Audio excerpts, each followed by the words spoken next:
இந்த வீடியோ உங்களுக்கு பிடிச்சிருந்ததுன்னா லைக் பண்ணுங்கள். இதுவரைக்கும் அன்னை சமையல் சேனலை சப்ஸ்கிரைப் பண்ணலன்னா ரெட் கலர் சப்ஸ்கிரைப் பட்டனை கிளிக் பண்ணுங்கள். தேங்க்யூ. அன்பு நண்பர்களே, அனைவருக்கும் அன்னை சமையலின் அன்பான வணக்கங்கள். இன்னைக்கு அன்னை சமையலில் நம்ம பார்க்க போகிற ரெசிபி ஆம்பூர் மட்டன் பிரியாணி. வாங்க எப்படி செய்யறதுன்னு பார்க்கலாம். முதல்ல எல்லா மசாலாவையும் எண்ணெய் சேர்க்காம வறுத்துக்க போகிறோம். அதுக்கு 3 பட்டை,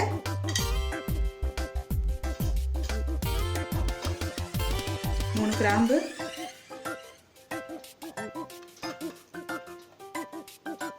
3 ஏலக்காய், 2 பிரியாணி இலை, கொஞ்சம் கடற்பாசி, ஒரு அன்னாசி முக்கு, ஒரு மராட்டி முக்கு, 2 டீஸ்பூன் சோம்பு. இப்போ இது எல்லாத்தையும் வறுத்துக்கலாம். ஸ்லோலே வச்சு வருங்க, அப்பதான் நல்ல வாசனையா இருக்கும்.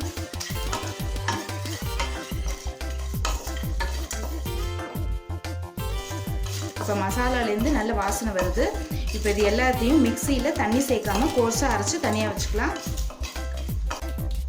இப்போ ஒரு குக்கரில் தேவையான அளவு எண்ணெய் ஊற்றி வச்சுக்கோங்க. அடுத்து 1 டேபிள் ஸ்பூன் நெய் சேர்த்துக்கலாம்.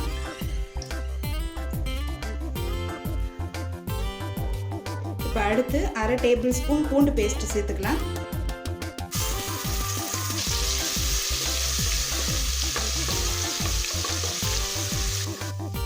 அடுத்து 1/2 டேபிள் ஸ்பூன் இஞ்சி பேஸ்ட்டு,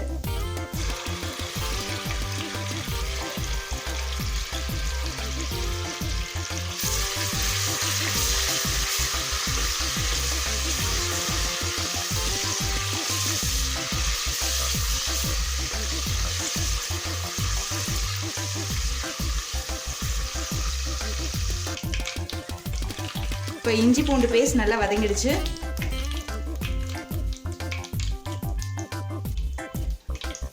பதினஞ்சு சிவப்பு மிளகாயை முதல் நாள் நைட்டே ஊற வச்சுக்கோங்க. ஊற வச்சு மிக்சியில் தேவையான அளவு தண்ணி சேர்த்து இது மாதிரி நைஸாக அரைச்சி இதில் சேர்த்துக்கலாம்.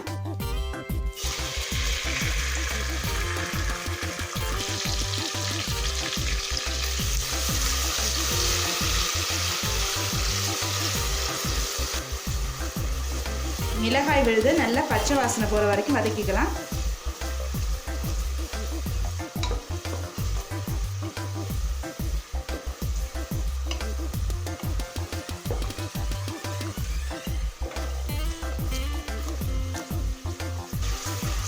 நீங்கள் விருப்பப்பட்டீங்கன்னா மிளகாய் தூள் கூட சேர்த்துக்கலாம்.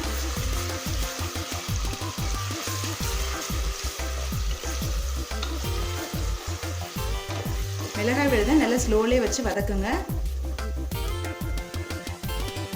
நல்லா பச்சை வாசனை போயிடுச்சுங்க.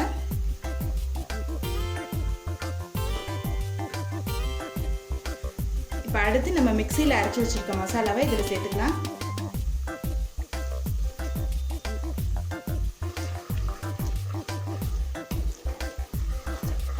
நம்ம மசாலாவை ஏற்கனவே வறுத்துட்டதால திருப்பி வதக்க தேவையில்லை ரொம்ப நேரம். இப்போ அடுத்து இதில் மட்டன் சேர்த்துக்கலாம்.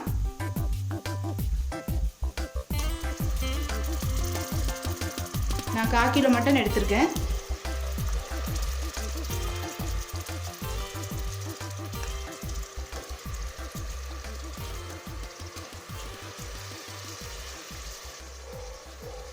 இப்போ மட்டனை நல்லா வதக்கிக்கலாங்க.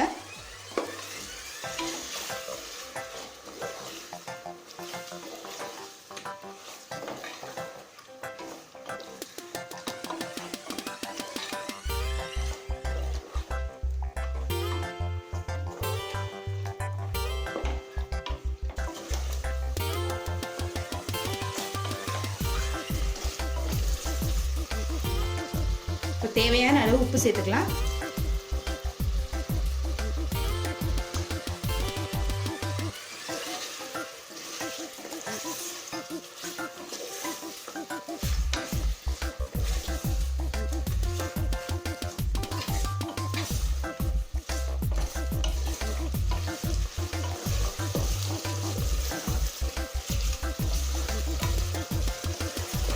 மட்டனை நல்லா வதக்கியாச்சுங்க. அடுத்தது இதில் கொஞ்சம் புதினா சேர்த்துக்கலாம்.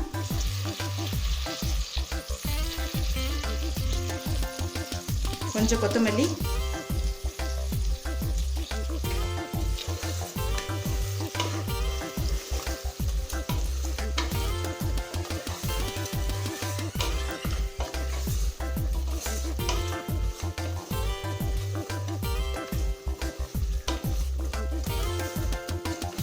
அடுத்து இதில் 2 டேபிள் ஸ்பூன் தயிர் சேர்த்துக்கலாம்.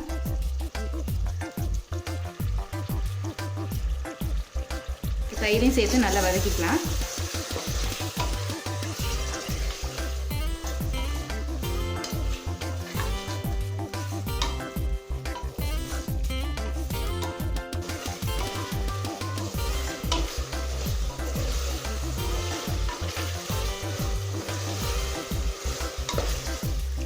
தயிர் சேர்த்து நல்லா வதக்கியாச்சுங்க.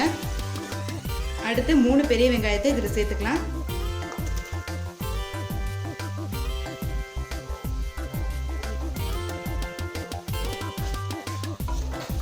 ரொம்ப வதக்கணும்னு அவசியம் இல்லை, லேசாக வதக்கினா போதும்.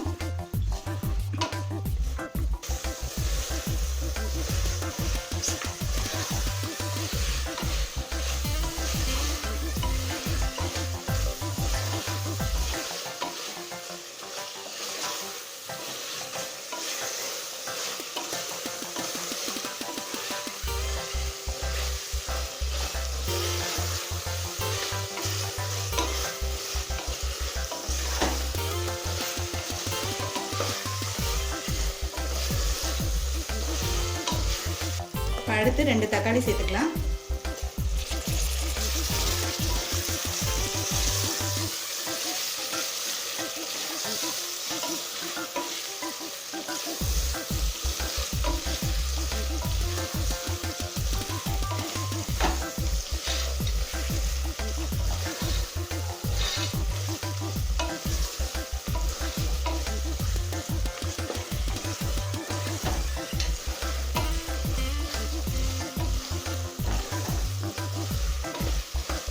இப்போ மட்டன் வேகிறதுக்காக 1 கப் தண்ணி சேர்த்துக்கிறேன். இப்போ மூடி போட்டு ஒரு 10 விசில் வர்ற வரைக்கும் வச்சுக்கலாம். நான் பெரிய பெரிய பீசஸாக மட்டன் போட்டிருக்கேன், அதனால் 10 விசில் ஆகுது. நீங்கள் சின்ன பீசஸ் போட்டிருந்தீங்கன்னா ஒரு 7 விசில் போதும். ஏன்னா நம்ம மட்டனை நல்லா வதக்கிட்டோம், அதிலே பாதி வெந்திருக்கும். இப்போ குக்கர்லேருந்து 10 விசில் வந்திருக்கு.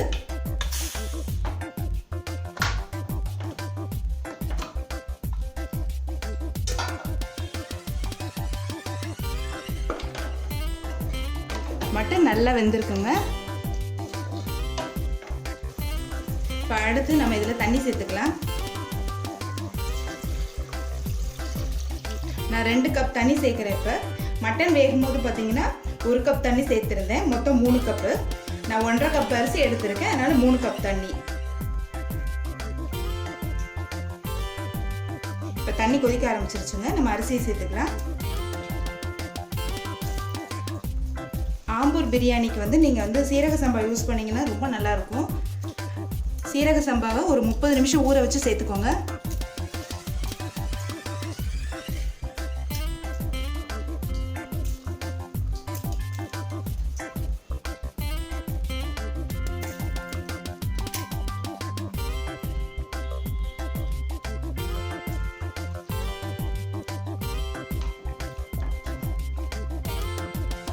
அடுத்து கொஞ்சமாக புதினா சேர்த்துக்கலாம்.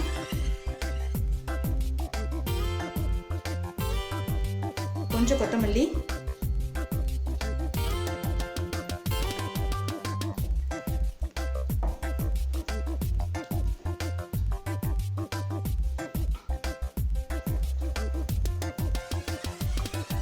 இது மூடி போட்டு 3 விசில் வந்தவுடனே இறக்கி வச்சிடலாங்க.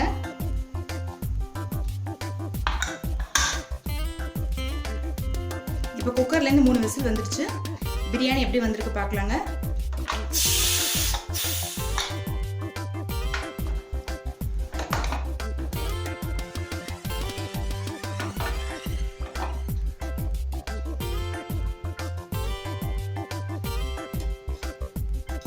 இப்போ 1 ஸ்பூன் நெய் சேர்த்துக்கலாங்க.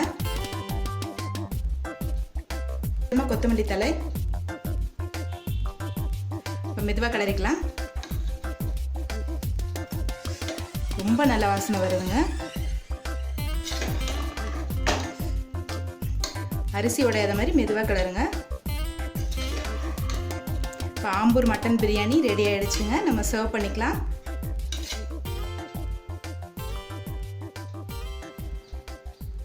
இப்போ சூப்பரான ஆம்பூர் மட்டன் பிரியாணி ரெடி ஆகிடுச்சுங்க. ரெசிபியை ட்ரை பண்ணி பாருங்கள், கண்டிப்பாக உங்களுக்கே பிடிக்கும். ரெசிபி பிடிச்சிருந்ததுன்னா வீடியோவை லைக் பண்ணுங்கள், கமெண்ட் பண்ணுங்கள், ஷேர் பண்ணுங்கள். இதுவரைக்கும் அன்னை சமையல் சேனலை சப்ஸ்கிரைப் பண்ணலன்னா ரெட் கலர் சப்ஸ்கிரைப் பட்டனை கிளிக் பண்ணுங்கள். தேங்க்யூ.